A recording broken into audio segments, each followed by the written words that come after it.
Isn't it striking how sometimes the most unconventional thinkers see the future with just startling clarity? It really is. Viktor Schauberger, who we're diving into today, he was definitely one of those. Apparently, back in the 1920s, he predicted a time when water would be more valuable than wine. Wow. A century ago. Think about that. And in so many places now, that's kind of become reality, hasn't it? Sadly, yes. Welcome everyone to the deep dive. We explore fascinating sources to, better understand our world. And today, we are immersing ourselves in the ideas of Viktor Schauberger, mostly drawing from his writings in living water. Absolutely. Schauberger was uh, a really unique figure, part natural scientist, part inventor, part philosopher. Yeah. He just looked at the world differently. Right. And what's so compelling is that he saw the environmental problems we're facing now decades ago, not from models, but just by, well, watching nature incredibly closely.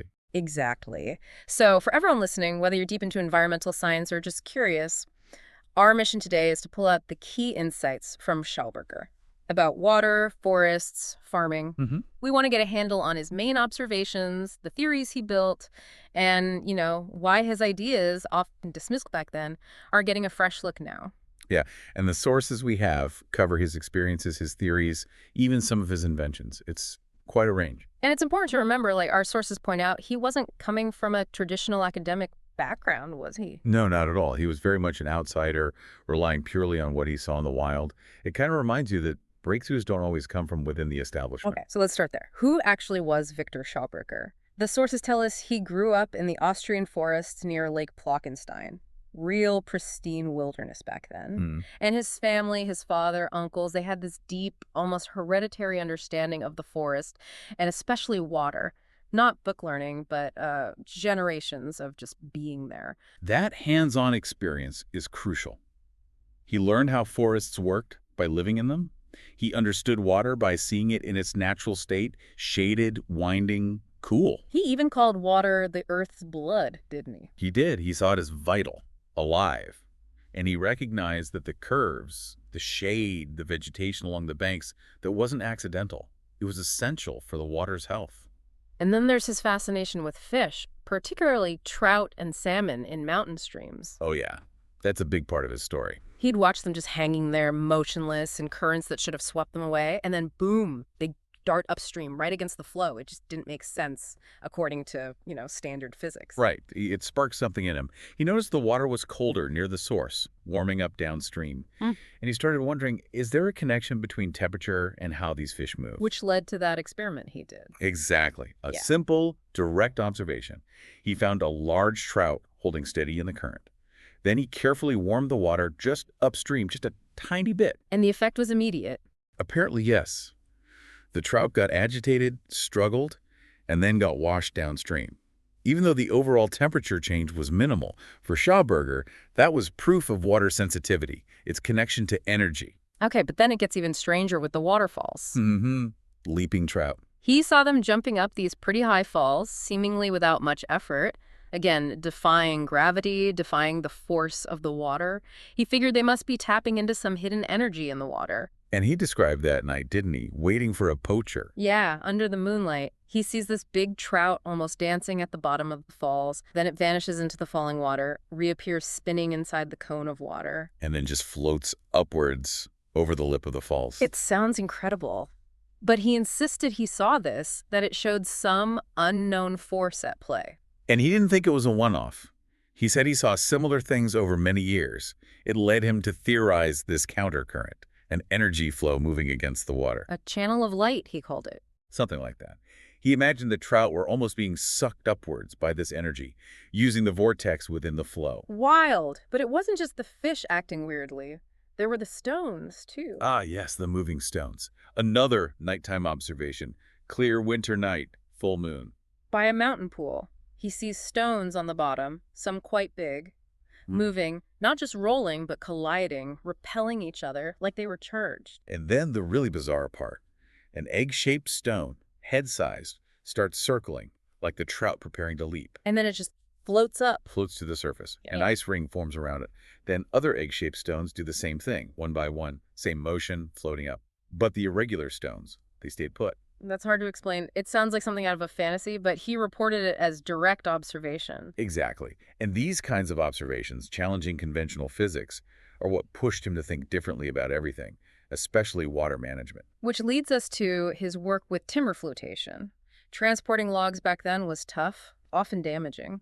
Very, and used huge amounts of water for the traditional straight flumes. So Schauberger comes along and proposes this long, zigzagging wooden chute. And the engineers and experts just laughed, right? Pretty much.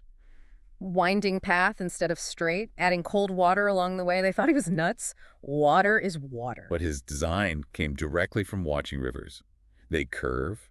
They stay cooler in the shade. He even shaped the chute's cross-section like an egg, widest part down. Natural forms. It was all about mimicking nature's efficiency. And then there's that story about the snake. When the logs weren't moving right at first. Right. He saw grass snakes swimming. That fluid, twisting motion, vertical and horizontal curves combined. And that was the light bulb moment. Apparently. He realized the chute needed internal curves, baffles, to make the water twist and flow more dynamically, like the snake's movement. And did it work? Spectacularly well, according to the accounts. The demonstration for the prince and princess, everyone expected failure, but the logs zipped down. It made his name. Got him appointed head warden in her national interest. There was even a film made about it, Tragendi's Wasser. Carrying water. Yeah. But success bred resentment, didn't it? Oh, definitely. The academics, the engineers, they were furious that this forest man without formal training was telling them what to do and getting paid well for it, in gold, reportedly. And they couldn't even copy it properly. Their attempts failed. Which just goes to show you can't copy the form, but if you don't understand the principle. Exactly. And that resistance, the jealousy, the arguments over his salary, it eventually led to him resigning his post as state consultant. He wouldn't compromise his principles, refused to play financial games. But all this time observing forests and water, it made him deeply concerned about deforestation. He saw the consequences directly. Springs drying up, erosion getting worse, the whole landscape suffering when forests were cleared indiscriminately. He described the difference, didn't he? Healthy streams, mossy banks, clear water, versus streams in deforested areas, all silted up, eroded banks, the water running wild. That direct contrast was key. He saw clear felling as disrupting the water's natural rhythm, causing chaos. He even patented things called braking elements to try and control flow and reduce erosion in regulated rivers. He kept digging deeper into these mysterious laws of water, always linking its behavior to temperature. He thought this knowledge was crucial for everyone, forestry, farming, the whole community. Which brings us to that college debate, him versus the skeptical academics. Right. The rector basically demanded a simple explanation, like just tell us how it works. And Schauberger gives this analogy about the urine curve of a wild boar running. Yeah, a natural cycloid spiral, he called it. Said his father used that shape to teach workers where to put curves and streams for log floating. And Professor Forchheimer, a respected hydrologist, was there. He admitted, yes, it is a perfect cycloid spiral, but calculating it mathematically, beyond them at the time. It really highlights that gap, doesn't it? His intuitive grasp versus their formulas. It does. And while the reaction was mixed initially, Forchheimer saw something important in Schauberger's work. He helped get his theories published. And there's that story about Forchheimer on his deathbed telling Schauberger his time would come, his ideas would eventually be understood. A poignant moment. Schauberger had this vision of a healthy river, one that basically manages itself. He talked about a capillary-type action. Meaning? The turbulent water near the banks would break down sediment, while the main central flow stayed clear, preventing silting. The river would naturally build and stabilize its own banks, supporting life. And underpinning all this was his fundamental belief. Water is not always water. Exactly. He rejected the idea of it being just a dead chemical, H2O. For him, it was alive, dynamic, like blood, full of secrets. So when it came to water pipes for drinking water, He favored natural materials, wood ideally, or stone channels like the ancient Romans used, or those found in eastern Turkestan. He was very skeptical of metal pipes, especially iron. he thought metal harmed the water. He did. He even suggested looking at the types of metal coins traditionally thrown into springs as offerings. The ones that didn't harm the spring's vitality might be suitable, but generally he preferred non-metallic materials. And then there's that truly bizarre account from the odd lakes. Oh, right. The spontaneous water spouts after hot weather. He described hearing thunder from the lake depths, seeing trees that had fallen in start to spiral towards the center, Faster and faster, then standing upright and being sucked down. followed by silence, then another rumble, and a huge water spout erupting from the middle. And afterwards, the water level would rise, inexplicably. He saw it as the lake somehow renewing itself from within. Which ties into his ideas about vegetation and the water cycle, doesn't it? Yes, he believed forests and ground cover were essential for cooling the soil. Without that cooling effect, the soil couldn't absorb moisture properly, nutrients weren't taken up well, evaporation increased, and the groundwater levels dropped. Nature is the teacher. That was his mantra. Absolutely. He differentiated between mountain spring water, rich in what he called carbon matter, and atmospheric water, rich in oxygen.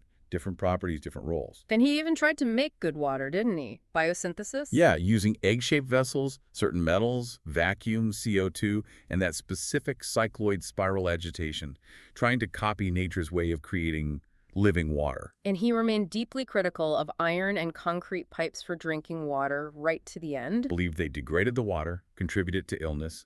He pushed for wood or stone or his patented spiral pipes with special metal guiding edges designed to encourage that natural vortex flow and improve water quality. Let's shift focus a bit to forests. He saw modern forestry as completely out of sync with nature, right? Totally. Disrupting the balance, creating chaos instead of harmony. He talked about the difference in wood quality. The resonance wood. Exactly. From slow-growing natural forests, super narrow annual rings, incredibly dense and homogeneous, the kind of wood used for the best violins like Stradivarius, Compared to the wood from fast-growing trees after clear felling. which he described as spongy, weak, with wide rings, inferior quality, but the impact went way beyond wood quality. He saw clear felling as damaging the whole landscape. Fundamentally, he said it cuts off the nutritional supply network, soil loses nutrients, gets hotter without shade, groundwater sinks, potentially leading to desertification. And the diversity of a natural forest was key too. Different trees,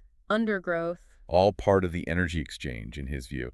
He even had this idea of trees as metal factories, drawing up minerals. And when they shed leaves, those metallic salts create an insulating skin on the soil. Yes, a crucial layer mediating between the Earth's negative charge and the atmosphere's positive charge. Yeah. Essential for growth, he thought. It all comes back to that interconnectedness. His famous quote, "Without the forest, no water. Without water, no bread. Without bread, no life." It sums up his view perfectly. Forests are the foundation. He had that specific observation near a mountain spring. The one with the healthy mountain goats and the alpine roses, plants he noted had a metallic content. The spring water was healthy, never froze, constant temperature. But then they logged the area heavily. And the spring dried up. The special plants disappeared. And the goats, they got sick. Mange, apparently. A direct illustration of the ecosystem collapsing. For him, it proved his point. Taking too much timber weakens the Earth's vitality, affects water quality, prevents the natural rise of energy needed for growth.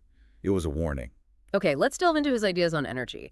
This is where things get even more unconventional, perhaps. The whole implosion versus explosion concept. Right. He was deeply critical of our technology. Explosive, destructive, life-threatening, he called it. Burning fuel, radiation, Compared to nature's way. which he saw as implosion, based on attraction, suction, negative pressure. Think of a vortex drawing things inward, concentrating energy rather than dissipating it. Related to diamagnetism, that force where materials repel a magnetic field. So he tried to build machines based on this. Suction spirals, suction turbines. Yes, inspired by river vortices, the Earth's rotation. He believed these motions created that negative pressure and a cooling effect, which indicated energy concentration. He even tried to make fuel this way. Briefly explored it, using water in specific hyperbolic motion, hoping to synthesize clean-burning hydrocarbons. But the sources say the results were inconsistent. What about the trout turbine? That and the implosion machine. Designs meant to mimic how a trout's gills work, extracting energy directly from air or water. He claimed this created juvenile water-energized, vital. And there are stories about one of these machines getting out of control. Hearsay, really, an uncontrolled energy release. Hard to verify. Then there was the domestic power station concept. Yeah, using a cone spinning in a vacuum with spiral pipes screwing water inwards at high speed to drive a generator. He claimed it could amplify energy, even make water rise against gravity through biological magnetism, Biological magnetism. a concept he felt was key to life processes, but not really defined in conventional physics terms. He even sketched out aircraft engines based on implosion, using air as fuel, creating a vacuum ahead for resistance-free flight. So how much evidence is there for these energy devices actually working? Well, the sources are clearer on the log chute success. For the domestic power station, the evidence seems pretty thin. The flying object prototypes from WWII, there's more anecdotal support, but still lacks hard proof. Which brings us to that wartime period, including the meeting with Hitler. Apparently, yes, back in 1934, arranged by an industrialist interested in his living water ideas. Just a meeting, though. But then during the war, things got darker. The mental hospital. Yes, seems he was forcefully committed, likely by enemies who wanted him out of the way. But the doctors found him sane, actually highly intelligent, and he was released. Only to be forced into military research. Under the SS, yes, working on these flying saucer concepts. His idea was that oscillating water or air in a specific spiral pattern, colloidal oscillation he termed it, could generate levitation. And the prototype story. The famous one is that the first model shot up unexpectedly, hit the hangar ceiling, and crashed. Soon after, the Americans arrived, seized everything, and Schauberger was put in protective custody. There are even specifications floating around for a Leonstein saucer. Vague reports, claims of successful tests. After the war, he was confined again by the Americans, this time because they thought his implosion work related to atomic energy production. He was forbidden to continue that line of research. So after all that, post-war, he turns his attention back to the land, to agriculture. Yes, seeing the direct link, Yeah. destroy the forests, damage the water, and soil fertility collapses. He was deeply worried about food quality and health. And he hated artificial fertilizers. Despised them. Believed they killed the soil's capillary network, the pathways for water and subtle energies, leading to weak, disease-prone crops. He saw growth differently, as an energy balance. Between the atmosphere, positive charge, and the geosphere, negative charge, mediated by that crucial insulating skin on the soil surface. And he really admired old farming traditions. Absolutely. Things like adding pine branches for trace elements, or practices that seemed superstitious but were used by farmers who consistently got good results. He felt there was lost wisdom there. Like that amazing description of the old farmer with the barrel of water and loam. Right. Stirring it in a specific way, in a wooden barrel, even singing to it, creating what Schauberger called neutrally charged water before applying it. It sounds like ritual, but Schauberger saw a scientific principle. He did. It tied into his idea of the virgin hymen, that fine membrane on healthy soil, violet-colored, acting as a filter, regulating moisture and temperature.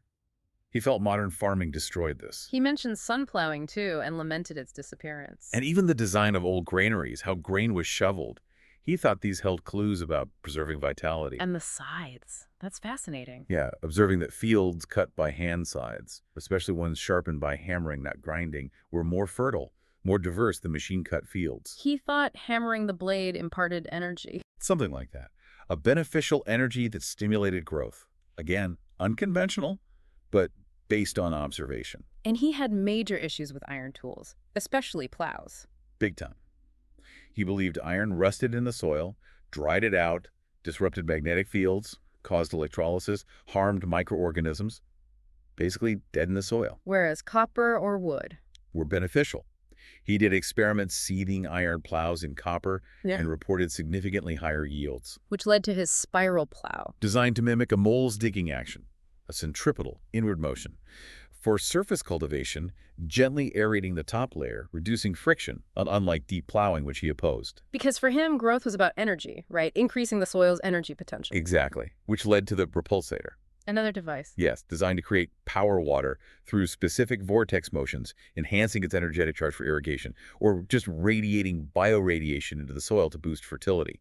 He even thought it could potentially green deserts. And he gave instructions for a homemade version. Using natural materials, specific stirring methods, very hands-on. He also had specific ideas about compost, noble compost. Made in an egg-shaped pit or structure, often around a fruit tree, layered with a specific organic matter. Designed to attract beneficial life, create super-rich soil, and again, applied with non-iron tools. And always hammering home the point about artificial fertilizers being destructive. Absolutely. Damaging soil, food quality, and ultimately human health and even freedom. in his view. He saw a direct link between healthy soil, healthy food, and a free, independent populace. Modern agriculture, he felt, was undermining all of that. Towards the end of his life, his critiques broadened, didn't they? Beyond just farming or forestry. Yes, he really targeted science and society more generally. He urged people, pleaded with them almost, to think about their drinking water. Where does it come from? How is it treated? He saw sterilized, chemically treated water as harmful. Deeply harmful. Not just physically, but spiritually too. He believes societal decline, cultural, economic, stemmed from spiritual decay, which followed bodily decline caused by these unnatural technologies. That's a heavy indictment. It is. He felt an urgent need to expose what he saw as wrong thinking, to push for a shift back towards nature's principles. But he wasn't entirely pessimistic. He saw potential if we understood water. Oh, yes. He had this grand vision. If we unlocked water's secrets, he believed we could end resource wars, transform medicine, create abundance. Quite optimistic, in a way. And he did collaborate with Professor Poppel on those pipe experiments later on. Right, trying to scientifically quantify the effects of water motion in straight versus spiral pipes. They looked at flow patterns, material influence, molecular changes, even preventing pipe cresting. They saw some strange things. Very strange. The colored water swirling intensely towards the center. Sand and iron filings forming dry, egg-shaped clumps inside the water vortex. Motionless, egg-shaped curves appearing in the flow. A kind of pearl string. Triple motion patterns, even a strange light phenomenon. So Poppel, initially skeptical, became convinced. Increasingly enthusiastic, yes. He agreed the spiral shape was key, even testing a design based on a kudu antelope horn. And the flow resistance tests. That was perhaps the most startling result. Comparing glass, copper straight pipes, and a copper spiral pipe. The spiral pipe showed dramatically less resistance at certain flow rates. Less, even negative resistance. That's what Poppel reported. As if the water was releasing itself from the pipe walls in the spiral, flowing more freely. A direct contradiction to standard fluid dynamics in straight pipes. Despite these findings, getting his ideas out there was complicated. That book, Implosion instead of Explosion. By Leopold Brandstatter. It aimed to popularize Schauberger's ideas, warn against nuclear power. But it mixed fact with, well, more speculative or esoteric interpretations. The reaction was mixed. And Schauberger himself was wary. Cautious. He wanted the message heard, but distrusted mass movements. He really wanted a proper research institute established. But his health was failing by then. The decades of work, the war, lack of funds, it took its toll. It did. Yet he remained absolutely convinced of his observations, fiercely critical of conventional science and tech right to the end, almost like an Old Testament prophet, sometimes using cryptic language, maybe partly to protect his ideas from misuse, which he genuinely feared. So looking at his legacy, what do people who knew him say? The sources quote people describing him as truly original, sharp-minded, incredibly self-confident in what he saw. A prophet for a different way of living, really. And his son Walter connected his ideas to other research. Yes. Particularly Felix Ehrenhaf's experiments with particles in magnetic fields and light. Ehrenhaf saw particles moving in unexpected screw-like paths, defying gravity. Walter Schauberger saw this as confirming his father's emphasis on spiral, vortex motion being fundamental. And we see echoes of that today, don't we, in vortex research? Definitely. Things like John Wilkes's flow forms for water treatment, using vortex patterns to purify and oxygenate, or using vortex action to create building materials from waste products like desert sand or gypsum. There's talk of e-water, too. Created using microvortices, reportedly affecting material structures, and Walter Baumgartner's vortex water pumps, claiming high efficiency. It seems the interest in harnessing vortex dynamics is growing. It even makes you think about physics differently. Einstein saw matter as frozen energy. The vortex idea suggests constant motion within matter, maybe explaining magnetism, electricity. It's a different paradigm. So wrapping this deep dive up, the core themes of Schauberger's work really stand out, don't they? They really do. His profound sense of water as dynamic, almost alive. The absolute necessity of healthy forests for healthy water. His sharp critique of destructive technologies in farming. And his exploration of implosion energy. We definitely hit some aha moments. The trout's impossible leaps, those moving stones. The snake inspiring the log chute design. Yeah. And just the sheer potential that seems locked up in vortex motion, which people are exploring now. And for everyone listening, hopefully this dive gave you a good, efficient grasp of Schauberger's world complex. Somewhat controversial, but full of surprising perspectives. Yeah, his ideas are still unconventional, certainly debated. But you can't deny they're becoming more relevant as we face today's ecological crises. People are looking for different answers. Which leaves us with a final thought. Given everything Schauberger observed, all his warnings and insights, how might we need to fundamentally rethink our relationship with water, forests, farming, energy? Right. Could these unconventional ideas from an outsider like Schauberger hold keys to sustainability that mainstream thinking has missed? Something to definitely ponder. Thank you all for joining us on this deep dive. We hope it gave you a valuable shortcut to understanding Viktor Schauberger's fascinating and challenging work.